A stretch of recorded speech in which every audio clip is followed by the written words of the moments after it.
Hey, this is four-time Black Belt World Champion Dominica Obelenite. If you guys are looking to level up your jiu-jitsu game with awesome jiu-jitsu courses on mindset, strategy, and beyond, make sure that you guys check out BJJ Mental Models Premium. I myself have a course up there, so make sure you guys check it out. Let's get you guys on that next step in your jiu-jitsu journey.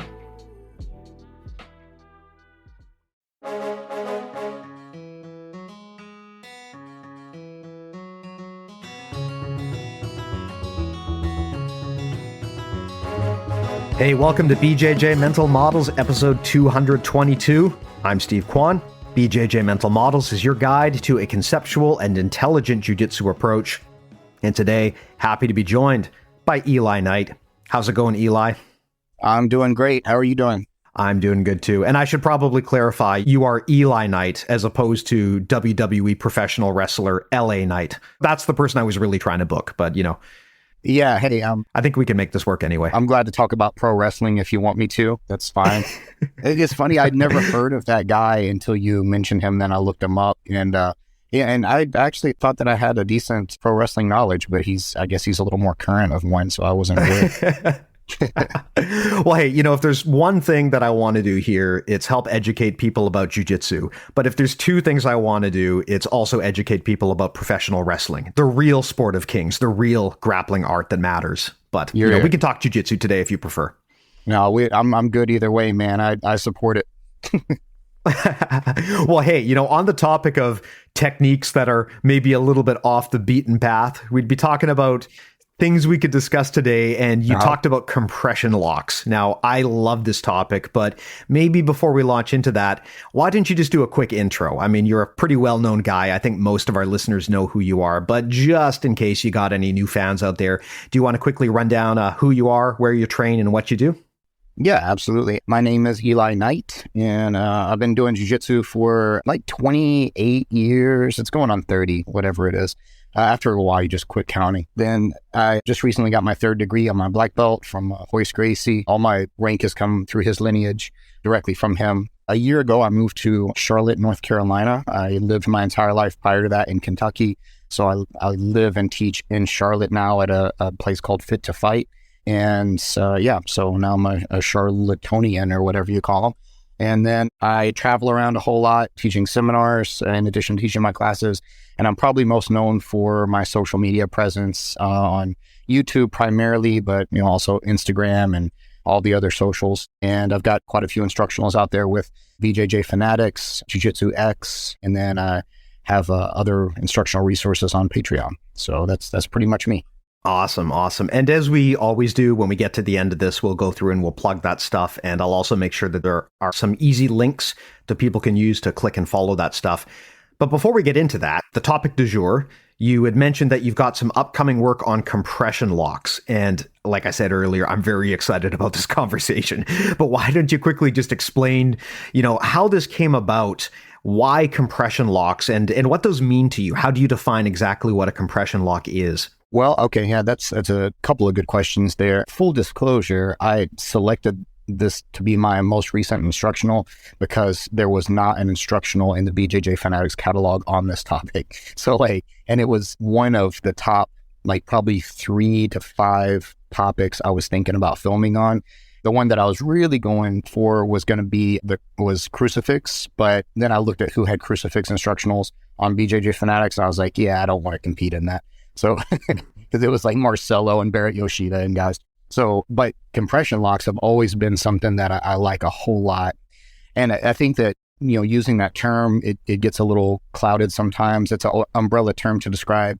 Typically, compression locks are things like slicers. So when you think about a calf slicer, a bicep slicer, a ham sandwich, things like that. And then, you know, there's other categories of compression locks too, as far as kind of like cervical chokes would be sometimes compression locks. So it's a really interesting category of submission and whenever you look at it as a category, it becomes even more interesting because it's like, why are these so different than, you know, standard joint locks? You know, like you think about straight arm bar or a bent arm bar or, you know, categories of leg locks, twisting, turning kind of things. They're all directly attacking joints most of the time. Compression locks don't, though. Compression locks they're painful, first of all. So you're going to get a lot more taps in training. You'll get taps in competition. Obviously, even in MMA, we've seen some successful compression locks, especially recently. But they're just kind of interesting, and they can definitely do damage. They're not just painful, but they can definitely do damage. But they're just an interesting kind of trap that you set. And so that was what I really wanted to explore with the instructional was, not only do I just want to show a bunch of random disconnected submission moves, but I want to show it as a concept and show you how you can set these compressions up and use them as transitional movements, use them as traps, use them as, points to that somebody has to maneuver around, because you really are kind of ensnared. And some of the worst injuries I've seen people sustain from compression locks were because they were trying to rip free of them. So it wasn't even the person threw them on too hard or too fast or too aggressively. It was that the recipient of it was actually trying to free themselves and wound up injuring themselves in the process of trying to free themselves from it. So it's a fascinating thing to me too. And I mean, probably the first compression lock I ever learned, that most people ever learn, is probably like a bicep slicer or a calf slicer. And, those appear all over the place. And, but you get in deeper and deeper to the topic, and you really wind up with some cool stuff. Yeah, absolutely. Now, I guess we should start off here by just talking about some terminology. You mentioned that at a lot of gyms, compression locks are kind of seen as this weird, novel, unique thing that isn't really focused on or trained. Yeah. The majority of the breaks that you're going to learn, and I mean, I'm maybe not using the right terminology here. I know that Lachlan's been talking lately about how breaking is not really the right word for a lot of these joint submissions, because you're technically kind of tearing more than breaking. Right. Although with compression locks, it's maybe a bit different because you are actually trying to break bone sometimes with those. Mm-hmm. But the main way that we've broadly categorized the different types of breaking submissions, you've got linear submissions, which is where you're basically trying to pull back straight in a linear manner on a limb. So an example of that would be like an arm bar, right? Or maybe just a straight ankle lock. You've got rotational submissions, which is where you're trying to take a limb and you're trying to put some twist on it, like a kimura or a heel hook. And then you've got, like you said, compression, which is where you're not necessarily trying to pull something back in a linear fashion. You're not necessarily trying to twist, but rather you're trying to crush, right? You're trying to put so much pressure on something that there is enough of a threat of breakage that the person has to submit or give up. Sometimes compression moves can be pain submissions, like you talked about. The dogma has always been that those will never work at the highest level. Right. And I think as a result of that, compression locks don't really get studied a lot because there is that dogma about how, never use a pain submission. They're just not going to work at a high level. But there are absolutely compression locks you can do that are going to straight up break things, and they're absolutely nasty when you do them. I mean, you already brought up some good examples of those. And I guess it's also worth noting that you also have hybrid submissions. Sometimes a submission is not just a compression submission or a rotation submission. Sometimes it's a combination of the two, right? You might have a submission that's kind of like half armbar, half compression or something like that. There's ways you can do that. So in general, that's how I look at a compression lock. You're basically using pressure to try to break something, or you can actually, for that matter, use pressure to try to choke someone. There's a lot of lung chokes that are kind of rare. But I mean, if you put someone in a tight body triangle and they tap, that's a compression choke, right? So you can absolutely choke people by compression too. A little bit harder to do, but that is something that's on the menu as well. Yeah, and I'm glad you mentioned that last one too, because the one that I was so pissed at myself for leaving out of the instructional, and it was one of my favorite ones that I learned in 1996. And I always call it the accordion squeeze. I think people often credit either Eric Paulson or Boss Rutan with popularizing it. And I think Boss Rutan called it the shark machine. Like whatever it is, it's this where you have someone in Keisagatami and you grab their leg as well, and you kind of fold them around yourself using kind of like an inner thigh grip. One of my favorite moves from Keisagatami, and it is definitely a compression, and I somehow left it out of the instructional, but it's definitely one of those that is compacting, and it's a choke in the sense that you can't get a full breath after a while. It compacts and restricts your breathing so much. And obviously, it's painful preceding it, but yeah, it's definitely one that you're going to tap from the not being able to get your next breath. And I would agree with everything that you just assessed about it, the compression locks and the nature of them and everything. I typically look at it as when you're describing linear versus rotational, I always think about it as what's what's the range of motion of the joint that you're typically trying to break? Because you have essentially, like 3 categories, I guess, of joints. You got like a ball and socket joint, you have a hinge joint, and then you have whatever ankles and wrists are, whatever category that would be. So whenever you're looking at, how to, and again, I would probably agree, even though it's a little like pedantic, I would probably agree with what Lachlan is saying about, it's not technically breaking because sometimes you're hyperextending or subluxing or whatever, you're tearing something. So yeah, it's definitely, when it comes to a lot of the limbs, when you're doing compression locks on limbs, it is going to be the threat of breakage of actual bones. So, think about on a calf slicer, it may, or a hamstring or like a ham sandwich, either of those, it may attack the knee, it may hurt some ligaments in the knee, but most likely what you're looking at as far as devastating injuries, you're looking at tib-fib type breaks, you're looking at even femoral breaks are possible. They're in the realm of possibility. When you're talking about bicep slicers, you're talking about humerus breaks, or even it can even like slip down to the forearm depending on the direction that you apply the bicep slicer. Then you're going to look at, radial breaks or, whatever. So it is, that's why they can be potentially such devastating moves, even though most of the time that people tap to them in training, it's just because they're so sharp and painful, Yeah.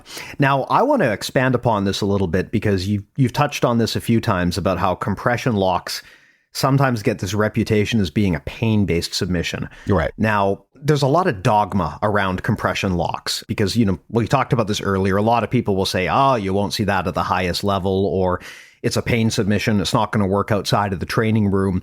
Yeah. And there's some truth to that, I think. But I think there's also a lot of dogma there and maybe the potential to be a little bit disruptive. From my experience, when people say things like that, where they're very dismissive of something, usually in about 5 years, someone has innovated and changed the game there. I mean, I remember being told by a senior belt that, if you tap to an ankle lock, basically you suck, because no good person's ever going to tap to an ankle lock because it's not a real submission. That was, if you look at where leg locks have evolved to now, you're going to get completely different answers, right? You can tap out some of the best in the world with the leg lock if you get the right pressure and the right angle. It's just that the technology and the methods that we use are better. And I wonder if you feel that people are overly dismissive about compression locks, because I hear the same thing. People dismiss them. As a result, people don't train them. And I wonder if someone's going to come along as just a compression lock master one day and revolutionize the game. And it sounds like this is something that you've got on your mind. So I would want to hear you pontificate on this a little bit and what you think about the future of these moves. Yeah, there's a lot to unpack there for sure. But I think that I'm definitely on the same wavelength as you anytime somebody is too overly dismissive. Well, okay, there's 2 aspects to that, right? So we just saw Mikey Musumeci basically try to twist somebody's entire leg off.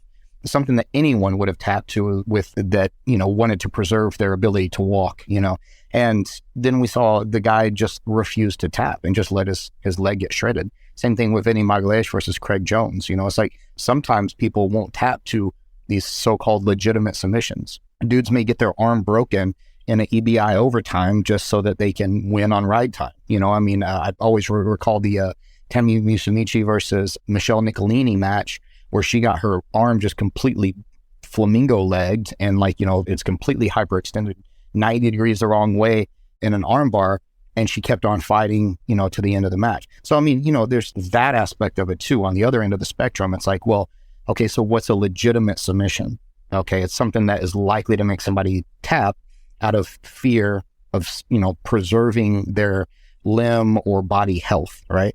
So now, on the flip side of that, I'm constantly preaching to people, you shouldn't be tapping from pain in training or in competition.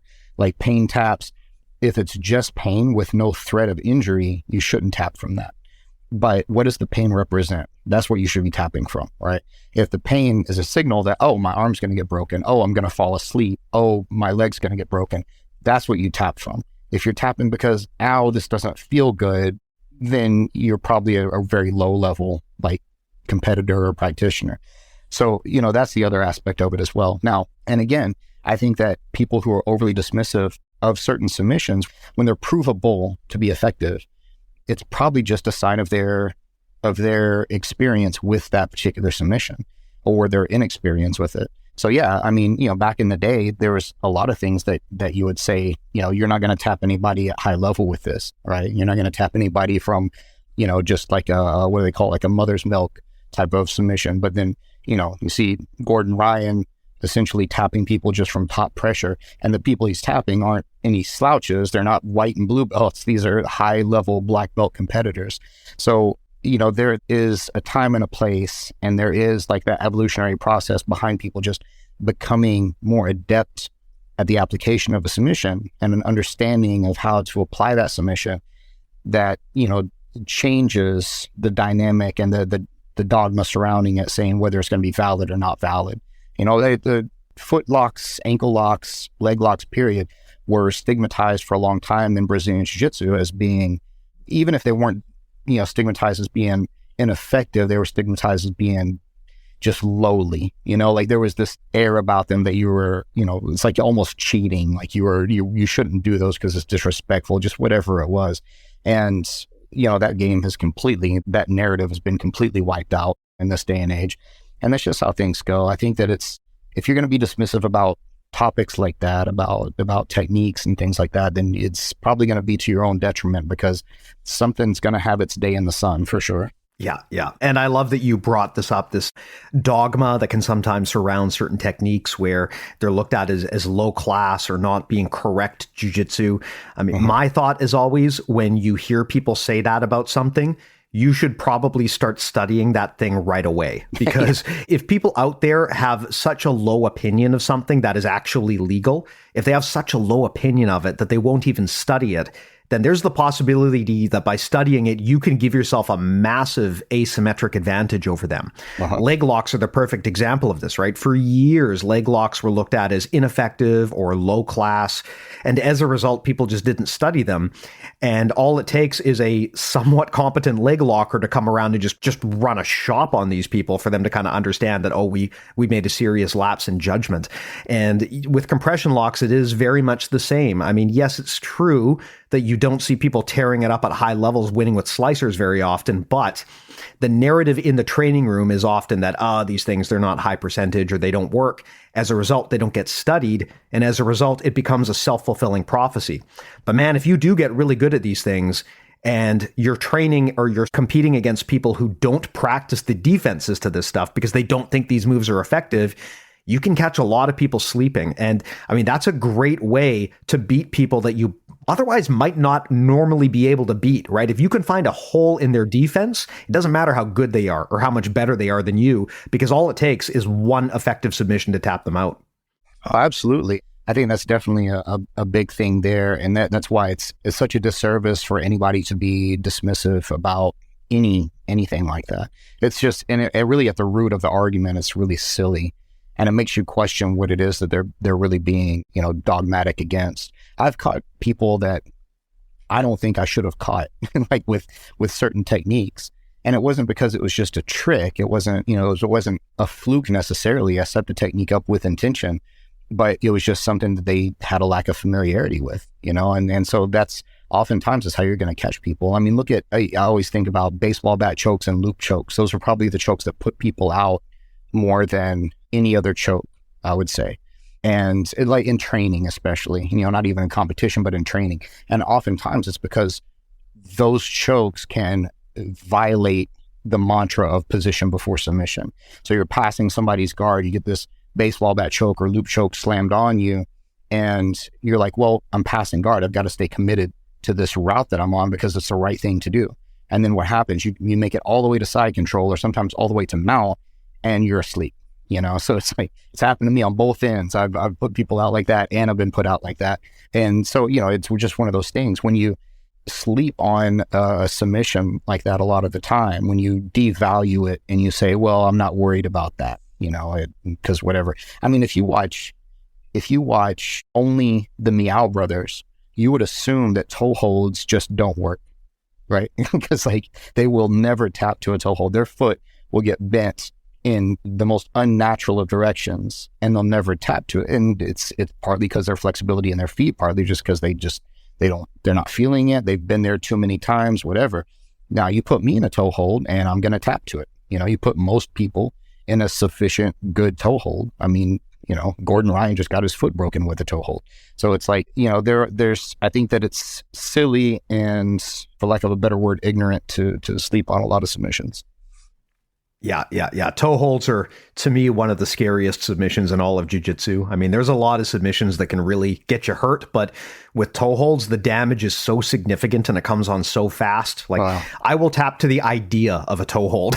I have no shame in just bailing out if I see a toe hold coming, because it's not like a lot of other submissions where you have the ability to kind of create effective layers of defense and you can rely on some degree of muscle to slow down the submission. Yeah. If someone locks on a toe hold, like, all it takes is just a slight twist in their body and your ankle's broken, or your knee, or both. It's just not a good position to be stuck in. You're right that some people, like the Meows, just seem to be willing to eat it. But again, that's a sample of 2 out of a much larger group of grapplers. And it's, to this day, that's why my right knee is just, it's a complete mess. I probably need surgery on it. I'm just stubborn. But it started back when I was trying to initially first teach myself berimbolo. I didn't have anybody that would teach me berimbolo that was any good at them. I even, took some private lessons back in the day, and I studied with some people, and nobody was like really making it click for me. And finally it started to click a little bit. So, and it was mostly just from watching the Mendes brothers. And so I was trying to teach myself berimbolo. And I had this one training partner, and he just had my number. He saw it coming a mile away, and he would slam a toe hold on me every time. And honestly, I think it wasn't so much him as it was my stubbornness, because I got frustrated that I kept getting caught in it. And I was like, I'm just going to meow my way past this shit. That's what I was thinking. And I was like, nope, it didn't happen at all. I heard this. It sounded like ripping a few sheets of paper in there whenever he threw this toe hold on me. And I just never got it fixed up. But that's definitely one that is scary. And I think that it's submissions like that are, especially on the legs, I think the scary thing about it too is it doesn't really hurt until it's too late. The fuse on a lot of the leg locks is shorter than a lot of the upper body locks. So, you get put in a straight foot lock, and it's not as scary as, say, a straight arm bar, because it's like, it sets in a little slower. You don't feel it until you feel it, and it's too late, because the distance between pain and damage is shorter, I feel like, on a lot of the lower body than it is on the upper body. Yeah, I think you're 100% right there. I've noticed the same. There's just something about techniques like arm bars, for example, where you can intuitively feel how close to the danger zone you are. Yeah. With foot locks, with the exception of maybe the knee bar, with foot locks, it's very difficult to know, unless you have the experience, it's very difficult to know how close you are to the danger zone. And that's where newbies can get screwed up, because they don't feel anything until they do, right? Whereas with something like an arm bar, or even a lot of chokes, the danger zone is much more easy to see coming. Yeah, I would agree with that 100% for sure. Now, hey, let's talk a little bit about these compression chokes and compression locks. So you are in the process of making the instructional here. What are the heavy hitters, in your opinion? What are the main compression locks, compression chokes that you think people should focus on if they wanted to add some of these things to their game? Yeah, actually, the instructional actually is out now with BJJ Fanatics. So I wish I was still in the process of it, actually, because I would add some things to it. But I think that the ones to really, I don't know that there's a best place to start. I think that it's more of that about what the mindset is to start training them, because what you'll see a lot of the time is that they're going to be caught in transitional movements. And, arguably you could say that about a lot of different joint locks. But what's interesting about compressions is that there's, you take, for example, the bicep slicer. A lot of times what will happen, nobody's just going to put themselves into that position. But what will happen a lot of the time is that because of the way they're passing, or because of how you swept them, or because of, how you're weaving your legs or pummeling your legs inside, it's opportunistic. And now the interesting thing to me about it is how most compression locks, there's definitely ones that can be done from a stable environment where you have to isolate, you apply it, you isolate the position, you finish it. But there's, you think about too, a lot of the time, the way that people have to unravel themselves, the way people have to escape, they're going to actually put themselves into a more dangerous position. And so what I always like to look at is the connection between position, transition, and submission.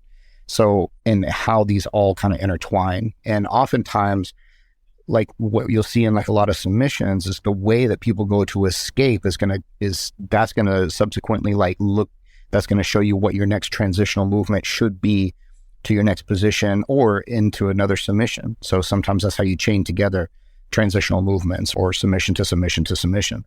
So, and so the example I was using is like the bicep slicer. There's oftentimes you'll find a sweep off of that if somebody is trying to fight and remove their arm from it. Same thing with ham sandwiches. I think that the ham sandwich is probably my favorite compression lock, just because it can be applied from ostensibly negative positions sometimes, and then also used to either create sweep opportunities or other leg entanglements that kind of match into it whenever somebody's trying to ease the pressure or to relieve the pressure from that initial ham sandwich. As far as compression chokes, there's some of the most deceptive categories of chokes because you're not exactly necessarily constricting the carotid. You're not constricting the airway in the neck a lot of the time. So you think about cervical chokes, you think about compressions like that, and it's like oftentimes whenever we say choke, to begin with, obviously we mean strangulation. Sometimes we do mean constricting the airway, but oftentimes we mean strangulation. And compression chokes are often strangulations. It's just that we're not going directly to the branching of the carotid artery in the neck. Sometimes it's in the chest. Sometimes it's even in the branching of the carotid in the waistline. So it's really interesting how that can actually happen. You can make somebody pass out from a compression around their waist. You used the example of the body triangle earlier, and you absolutely can, because there's a branching of an artery called I think it's called the inferior vena cava. And it's why a lot of times when pregnant women if they're flat on their back, will get lightheaded because the pregnancy is like pushing on that artery sometimes. So they have to be careful about how they lie. And the reason I learned that is because I was doing a private lesson with an ER doctor that was a good friend of mine, and he was explaining that to me because I was teaching him knee on belly and some details about knee on belly. And I was like, sorry, dude, you're going to have to get off for me to explain this because I'm starting to get lightheaded. And I thought it was weird. But he was like, no, it's because, my shin was riding right down there on the inferior vena cava. I was like, oh, that's kind of interesting. That's why you can pass somebody out from that kind of compression choke, I guess we could say.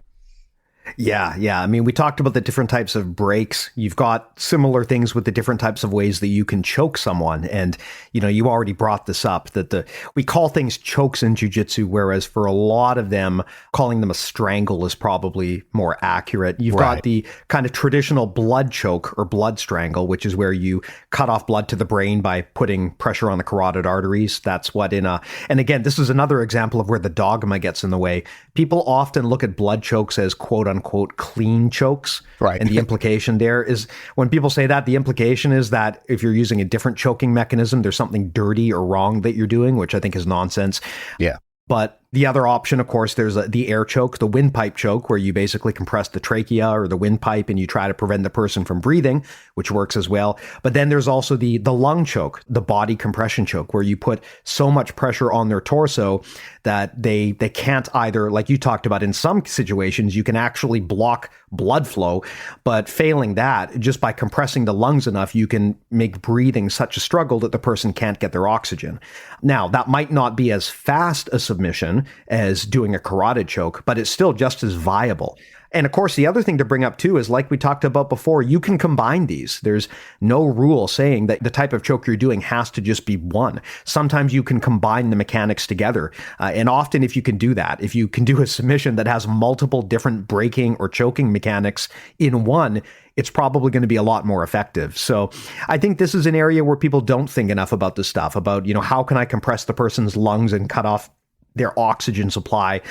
Even if you don't get the tap, just the aspect that you're doing that, it can create panic, it can create openings, it can make otherwise good grapplers make dumb mistakes. So I think it's an underutilized tool for sure. Yeah, I would totally agree with that. I think just because something may be low percentage or lower percentage, first of all, I don't even know what that means exactly. I'm just using that term because low percentage for somebody might be an extremely high percentage move for someone else. So that term's kind of ethereal anyway. But what you'll often see though is that just the threat of it it has to be respected enough to cause movement, to cause reaction. And that's, essentially that's what we're doing at higher levels in jiu-jitsu. There's different levels to the game. It's like, first, you're just going to seize whatever opportunity presents itself in the most blatant of manners. The most flagrant thing is going to be what you're going to have to like jump on. It's going to have a big red flashing sign. Here's my arm, take it for an arm bar. Here's a mount opportunity. This is when you're a novice at basic levels. Then you start to, as you progress, obviously you're going to start to need less of a warning sign. You're going to start picking up on these little indications that with less of a notice to them. It's going to be a lot smaller of a window you'll be able to pick up on in these details. And then the next level is when you start to create those opportunities. So creating those opportunities oftentimes means I threaten this thing to get this thing, or I threaten this to get this, to get that, right? So, and I think that's why, to me, oftentimes like compression locks get that job done, because now there's certain ones that in training, depending on who I'm training with, I might not even do it because it is painful and it does come on suddenly. And so it's kind of like wrist locks. It's like, there's certain people I'm going to wrist lock in training and certain ones that I won't, just out of politeness, I guess, or out of respect for their level. But, there's with compressions, a lot of the time it's going to cause movement. If somebody does a bicep slicer on you, I don't care who you are, you're not just going to sit there and do nothing, right? You're going to give some kind of reaction. And depending on the level of the person, there's only really two energetic reactions that you're ever going to get. And it's going to be either direct opposition to what you're doing to them, or it's going to be, they're going to go with it in a jujitsu-y type way and try to like figure out the problem. So, but even with the more technical response, as in the latter case, there's only going to be certain routes they can take, so as long as you understand that, that there are finite options, then now all of a sudden you're kind of leading them down a path to like kind of a final result. And, I think that's how good jiu-jitsu should be played. So I always there's a great quote, and it's actually by a catch wrestling guru named Billy Robinson, that he's attributed with this quote of close two doors and hide behind the third. And I really like that idea in the grappling game. So it's that idea of like closing off their options and sending them right into the trap. Yeah, that's a fantastic insight there, and something that I think is worth helping people understand why you do stuff like this. When you start off in jiu-jitsu, often your focus is getting the submission, right? That seems to be the goal. Like, you do this because you want to tap someone out. But as you train more and you get more experienced, you start to develop a bit of nuance there, and you realize that a submission itself is not always just about getting the submission. I mean, of course, yes, you would like the submission, but sometimes the submission is a setup or a threat. And especially as your opponents get better and better, this becomes more important because, like you said, against a good person, you're unlikely to just try a submission and then get it. You've got to break through consecutive layers of defense and responses. And so sometimes the reason you do a submission is not necessarily because you expect you're going to get the tap out of it, but it's because you're trying to elicit a response from your opponent and start taking away their options and make their responses more predictable to you. And that's where a slicer can be great, because maybe the slicer itself is not a submission you necessarily think you're going to get, but you're trying to use it to force some predictable responses out of your opponent to make it easier to know what's coming up next. And like you said, to stay one step ahead so that your true intentions can line up and then you can catch them with something else. Or alternately, as you brought up earlier, sometimes you can't just smash on a slicer. Sometimes you're doing something else, and then the slicer just emerges. Common examples would be if I'm on top of you and I'm trying to armbar you and you clasp your hands together. I mean, yes, I can sit there and I can spend 10 minutes trying to break your grip, or I can just switch to a bicep slicer. Or similarly, if I omoplata you, right, and you roll, yes, I can get up on top and I can omoplata re-roll or do something else. Or I can just take advantage of the fact that I'm probably sitting on your arm and I can just bicep slicer you, right? So sometimes the slicer emerges organically, or sometimes it's something that, like you said earlier, it's a setup for something else. And really what you're trying to do is use that to bait your opponent into a more predictable response.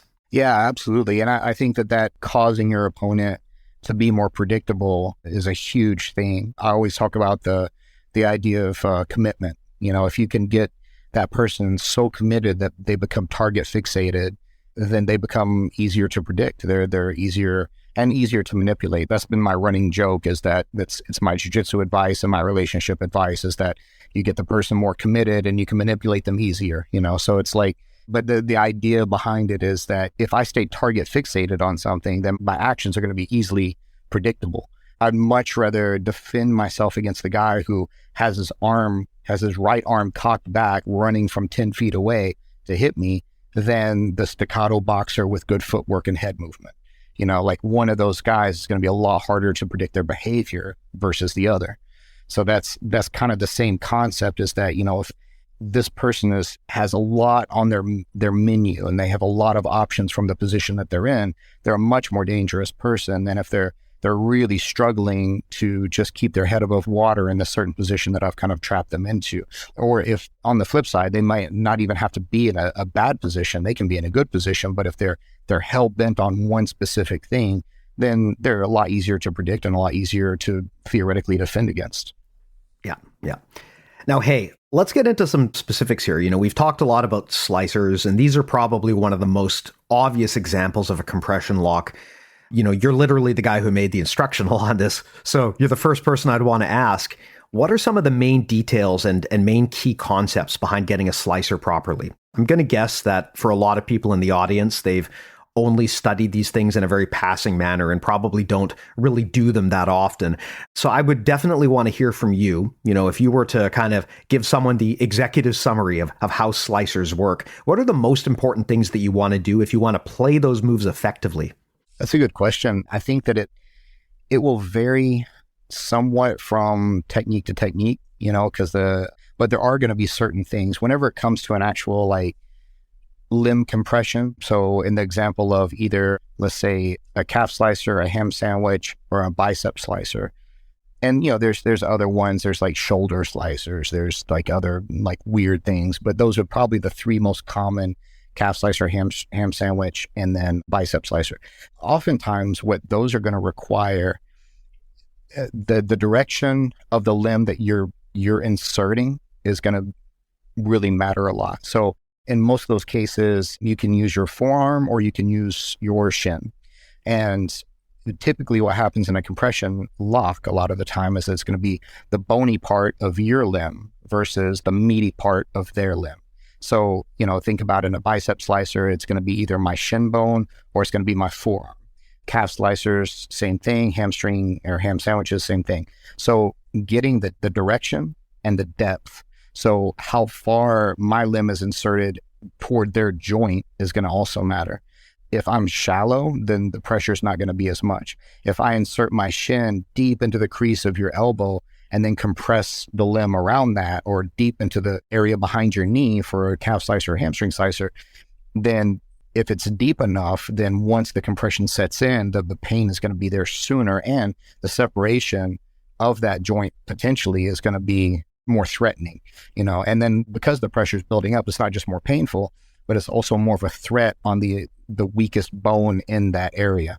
So, I think that the direction that the limb is facing, oftentimes people get too meaty of a part of their limb inserted. And so now it's just meat on meat, so it's just, there's a lot of pressure, but you never really feel that threatened. It's not that sharp, whereas if your shin bone is directed into the sensitive area, then it's going to be a lot sharper. It's going to be more painful, and it's going to be more obvious what the attack is.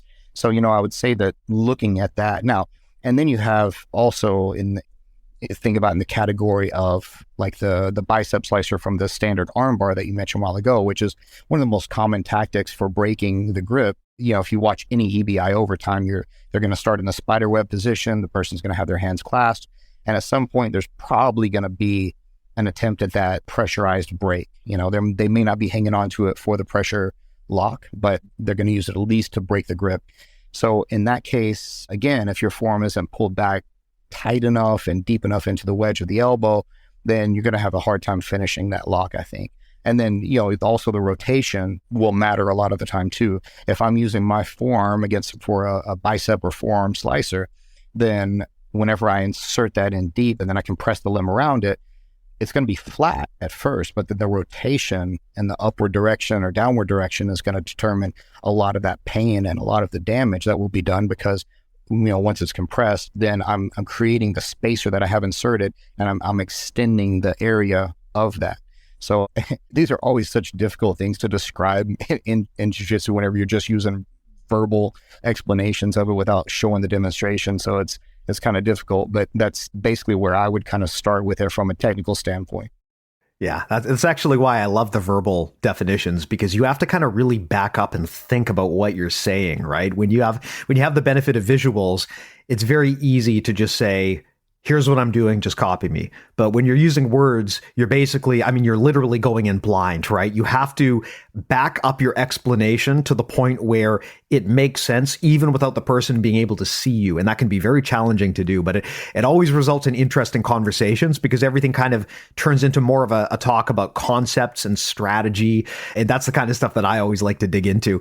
But yeah, you bring up a good point here about how, basically you want to make sure that you're putting something in there to do the slicer that's harder, right? You don't necessarily want meat on meat, because it's going to be too soft to get that pressure.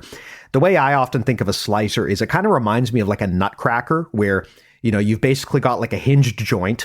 And then if you can get something in between that joint, so if you can get like your own arm into the crook of their elbow or into the crook of their knee, that's usually an indication that there's the possibility of a slicer there. But you bring up a good point that you kind of have to get the angle right, because if it's the soft part of your arm or the soft part of your leg that you've threaded through, then the pressure might not be the same.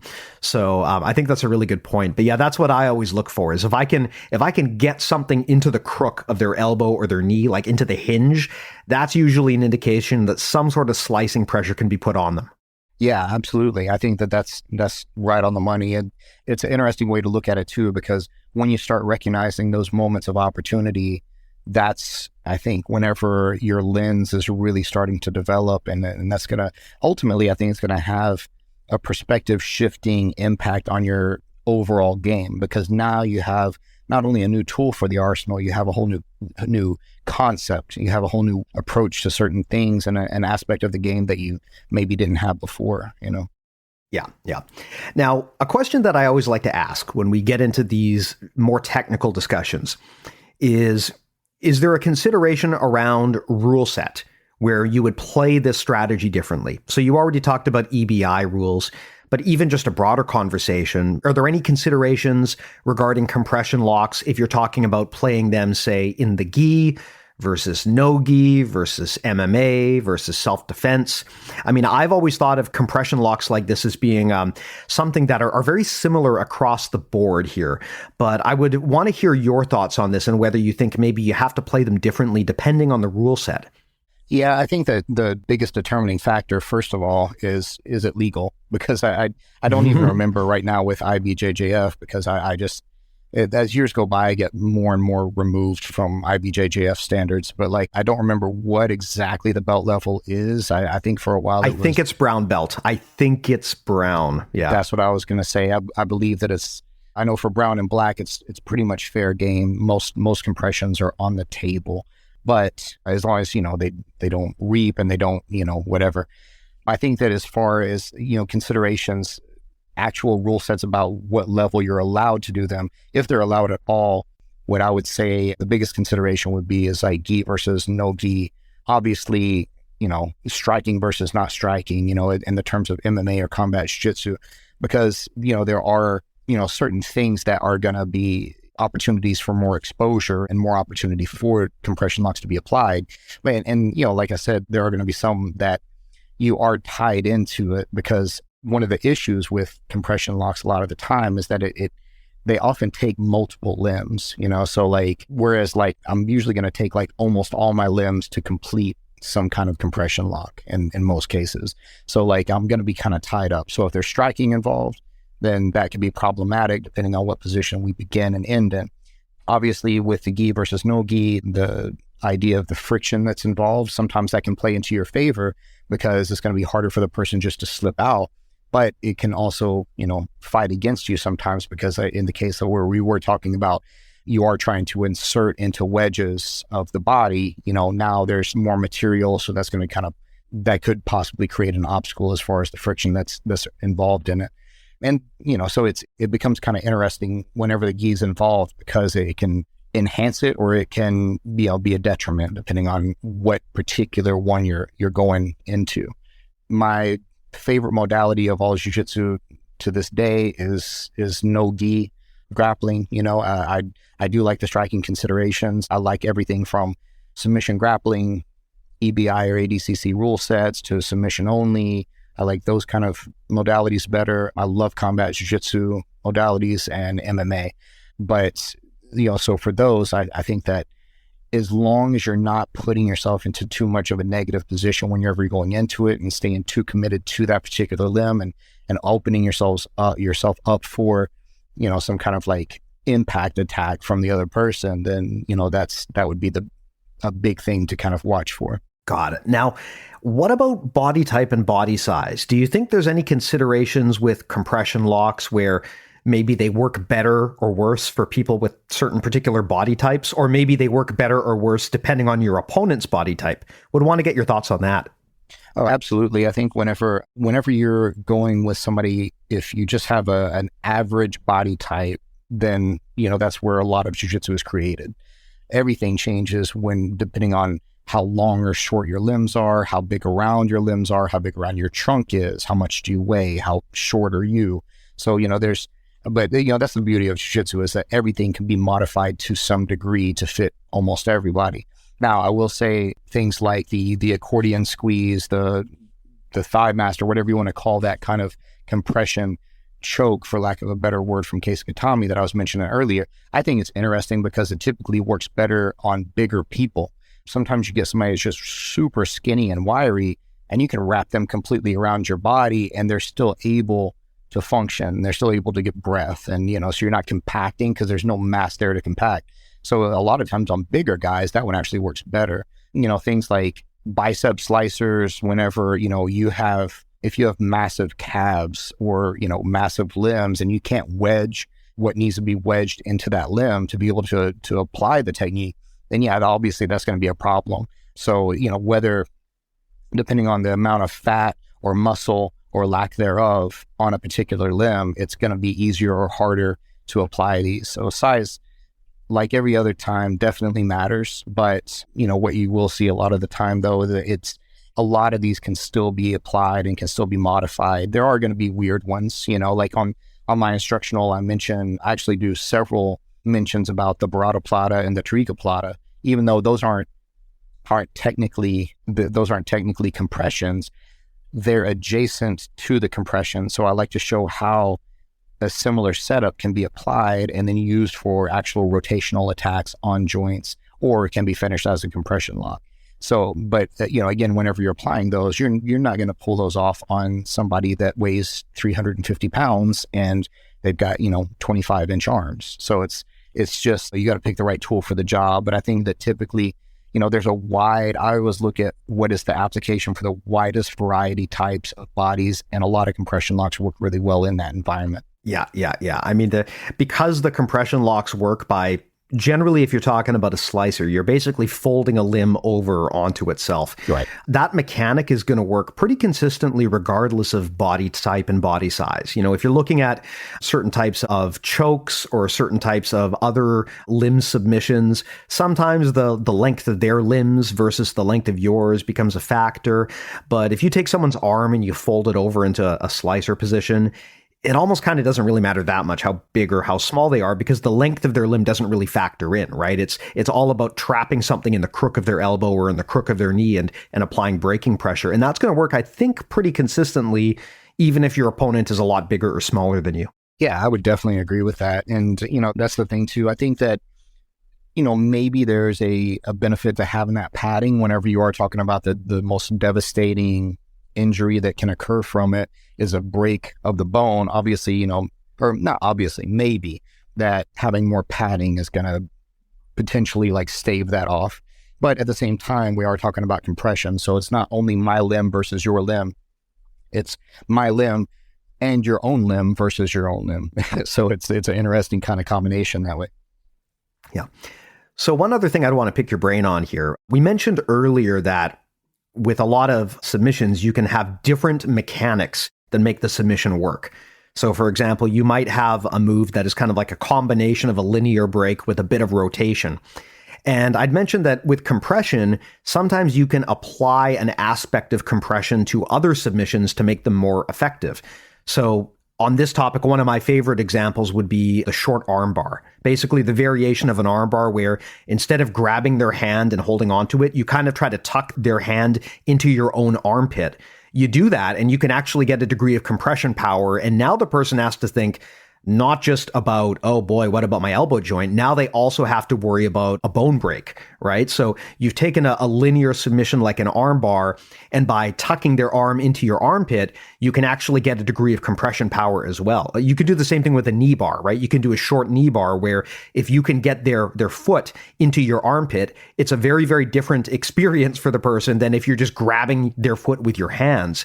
And I would want to know if you've thought about this before and if there's any other types of common submissions you can think of where adding an element of compression can turn up the dial a little bit and make it more powerful. So in terms of what you were talking about, as far as like compressions to kind of enhance more, I guess, standardized locks, I didn't really consider it like what you were talking about with like the short arm bar. Like I always call it like I think it's the same as like a shotgun style arm bar or a knee bar in the same kind of thing. But I have thought about that a lot as far as like the compression combination or enhancement on other things. So like in the case where I was talking about the Tariqa plata or the Brada plata, I think that because they're so adjacent to a compression lock, especially like a bicep slicer a lot of the time, that those would probably fall into that category. And obviously too, sometimes you can set things like that up, and if you have a little bit more of a novice referee in a competition,